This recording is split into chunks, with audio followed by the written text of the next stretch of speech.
Hi guys, and welcome to our new video. This one is about CFMOTO 800MTX.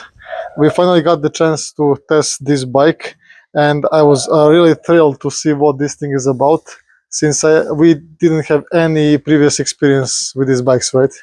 yes, this one, it was a first. Yeah, the first of a kind from CFMOTO. And big thanks to CFMOTO actually, because they were really awesome, like giving us this bike and the chance to record it and try it out. It's like thumbs up. Yeah, 2 thumbs up. Really nice of them. And let's immediately get on the bike and see how this bike has the ergonomy over here. So should I sit also? Can you? I hope you can. Let's see. Wait. Open these ones. Okay, let's go now. So, as you can see, very comfortable. The knee is not too bent. Is actually reach to the ground when you sit like this. I'm 182 centimeters and Tanya is 177. So for both of us, as you can see, ergonomy is pretty fine. Tanya, how are your knees?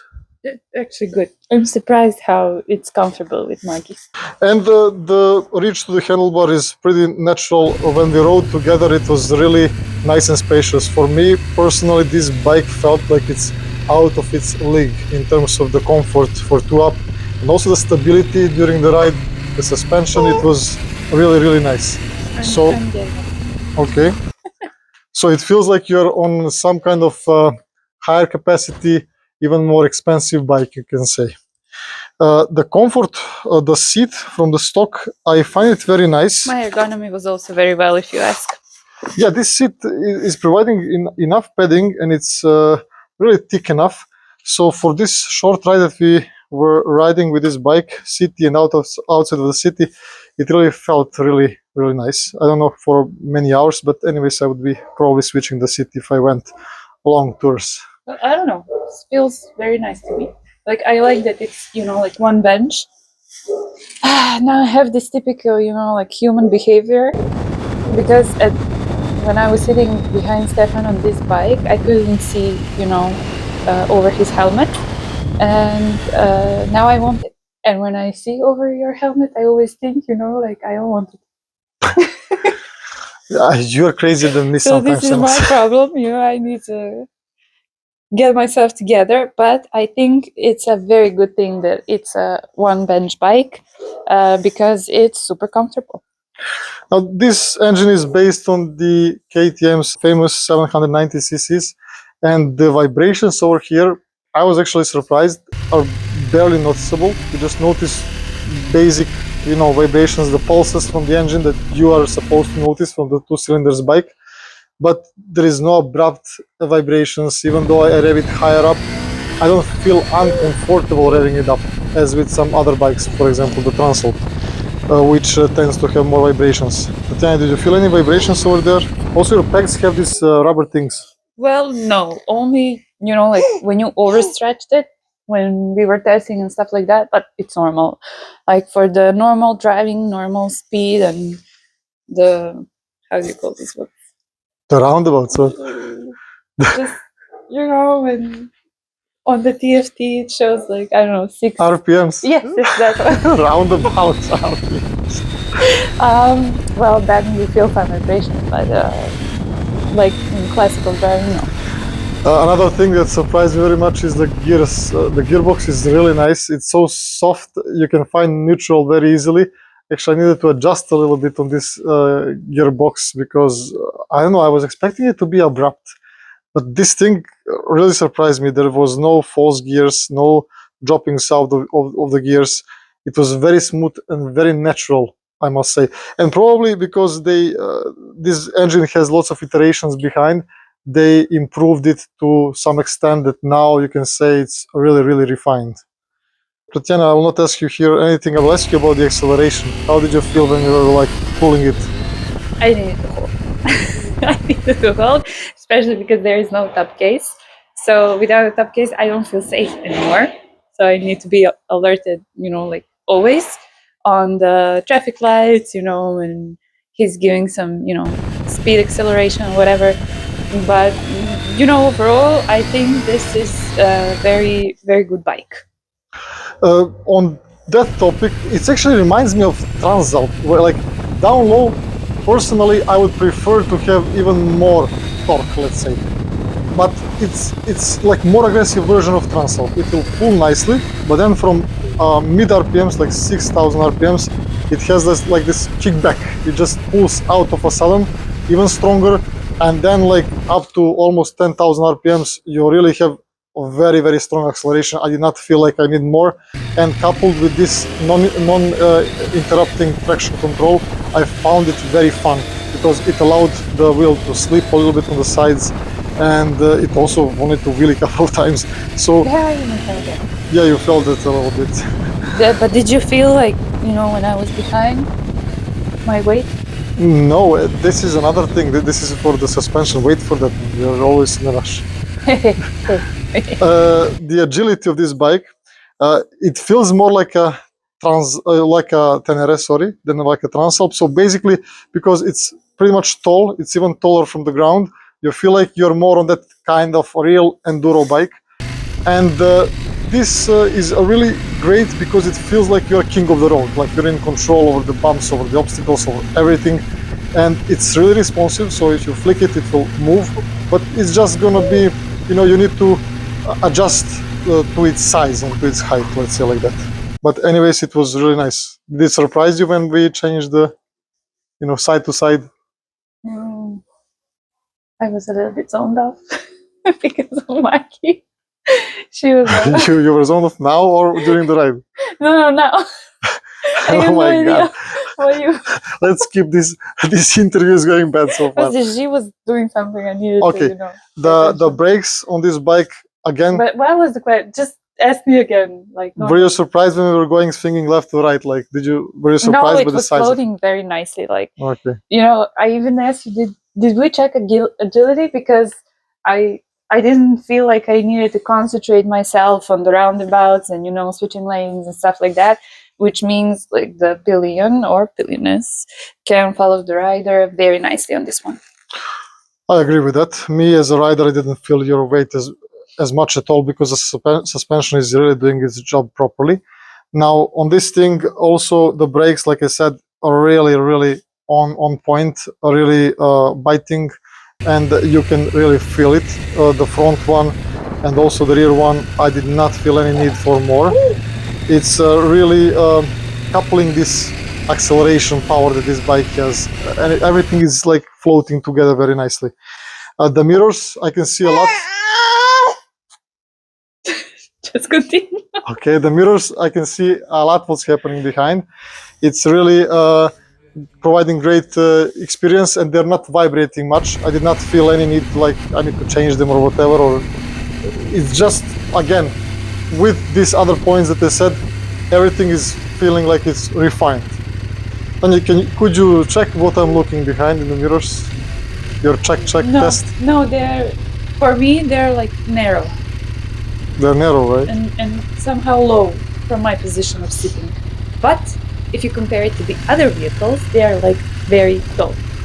Okay, now what interests me now, when you conclude like looking at this bike these 2-3 days, does it look great to you? Okay, or it makes me, you know, like put the finger on my forehead, because this is something that's, you know, like new on the market in terms of, you know, compared to Japanese bikes that are there like for a long time. This is new, and you know, it looks great. It offers a lot. It's more affordable. why did you extend the looks to the affordability? Because this is just, it's haunting me, this thought. It's haunting me for days now, and I need to share it. Okay, tell it. So what? Like, what is stopping us from having a bike like this one compared to Honda Transalp or whatever, since, you know, it has all that we need, and the question of reliability is like open. Yeah, in terms of our situation. Because the last video we recorded and published was about our reclamations. So the only one thing that like Japanese bikes had against the Chinese bikes is reliability and the trust you can have in them. And I'm not sure if I trust them anymore that much. What do you think? It also got me scratching my head yesterday during the ride with this thing because honestly, like to me, it feels even more refined than Transalp. Like when I put the checklist, this checks more boxes than the Transalp, and it also comes with like tubeless wheels. It comes with the cruise control if you want that, with better suspension. You know, it doesn't make me love Transalp any less. I think Yes. I still think it's a great bike for us, and I think it's very unfortunate that we had so many issues with it. But you know, now like trying this one, seeing it on our parking lot, you going every day to the work, and you know, like finishing daily stuff you have to do. Like, why are we not having this one for like a price that it's more affordable?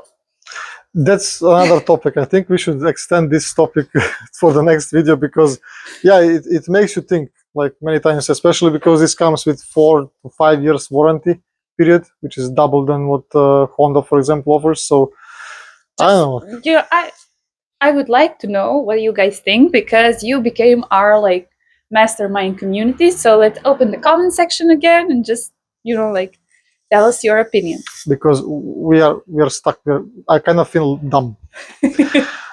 Cruising and low speed jerkiness. This is the biggest surprise out of everything. I expected this thing to be jerky. I expected it to be abrupt, that you feel on and off, but this thing is much smoother than Transalp, for example. Again, I will compare it. I wanted to make another video, which we're gonna probably make comparisons between the bikes, but anyways, this thing feels very refined also in that area. So only where I felt a little bit of this on and off is I put it in the first gear and I go 30, 40, 50 kilometers per hour. And of course you will notice something a little bit. If I shift it like normal, this thing, amazing. Just, I guess you didn't feel anything. Like I tried showing you, right? Yes, it was amazing. Like I didn't find any, like minuses to this bike. The sound, you can feel it.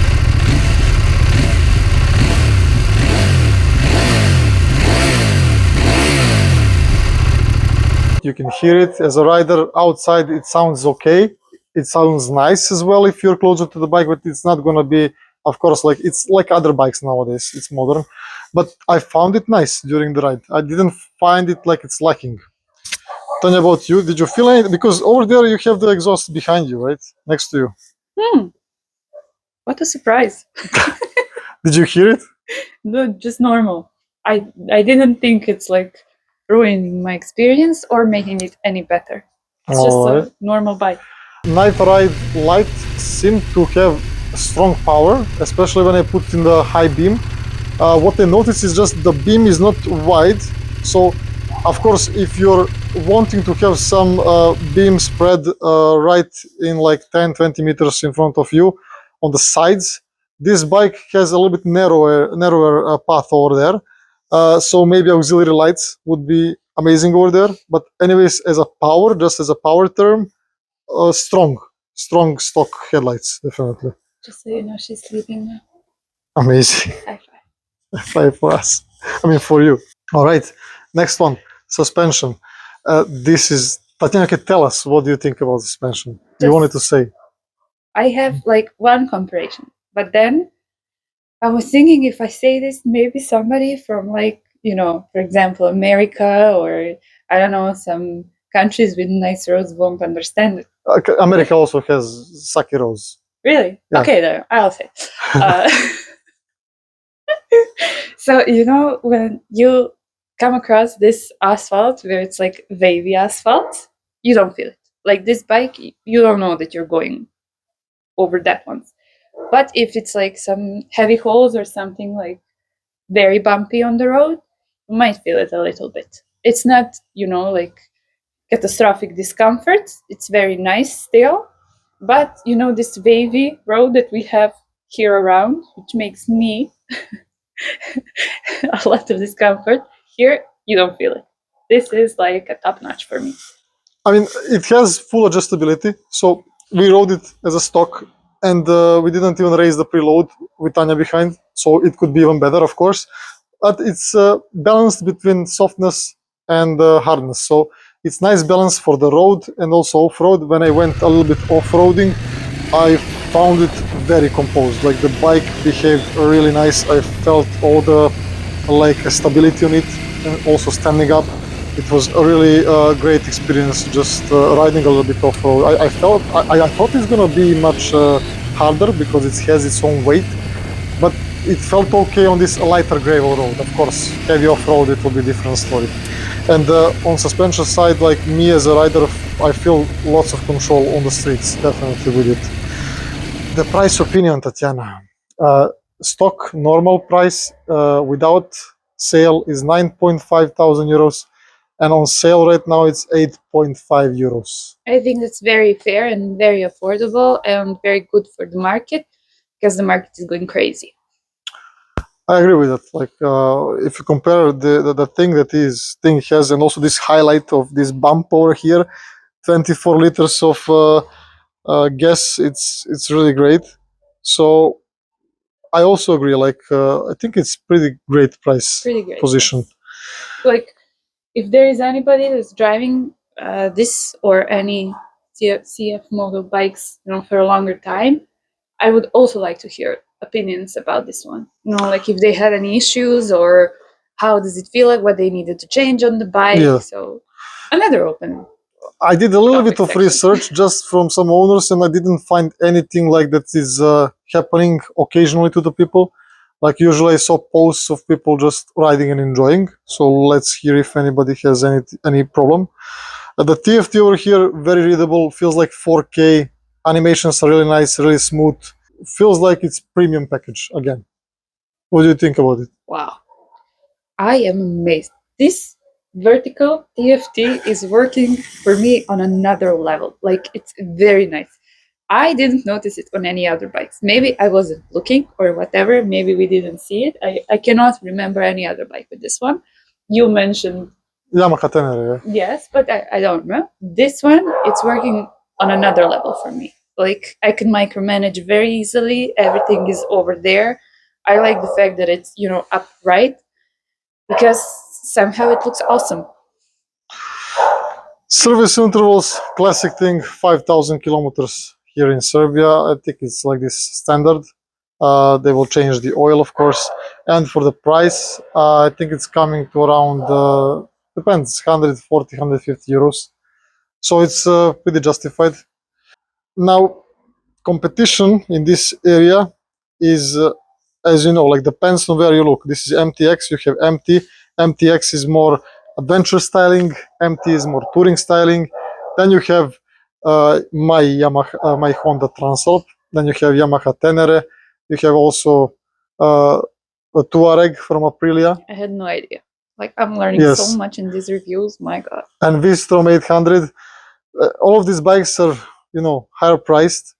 So I don't know, like depends on what you want. If you want even more electronics, if you want naming, if you want warranty, like this thing for me, it's stacking over there. Like reliability, what we were talking previously, depends how it's gonna show after some time. So far, I didn't see any problems. Like I said, this generation of engine is now already refined, so we'll keep an eye on that in the future, of course. Conclusion, Tatiana. Tell us, what's your conclusion about this bike? 10 out of 10. This right here, 10 out of 10. Who would you recommend it for? Just anybody that likes enjoying rides, like being protected from the wind and just long road trips. And, you need to have some maturity for this bike. You said it correctly, right? Because now when I was also riding it like 15 minutes ago, I felt like, oh man, this is just enough power for everything. And if you're not cautious, it can really surprise you because it also has a stance, has a size. But like she said, it's allowing you to do lots of things, to travel, to go some off-road, lighter to medium off-road, depends on your experience, to go 2-up, and like this bike really surprised me for 2-up. Like for 2-up, it's a really great package. Do you know how many weight it can carry? I did not really do research about that one, but we can check the user manual. We'll put that in the description probably. This is what interests me now. Yes, so like also 10 out of 10 like so far. I'm surprised. I'm still surprised about this thing. And thanks CFMOTO again for sharing us the bike. Thank you guys for watching. Cool. And then I guess we sign out. Yep. See you in the next one. Bye bye. Guys, don't forget to subscribe, comment, and share.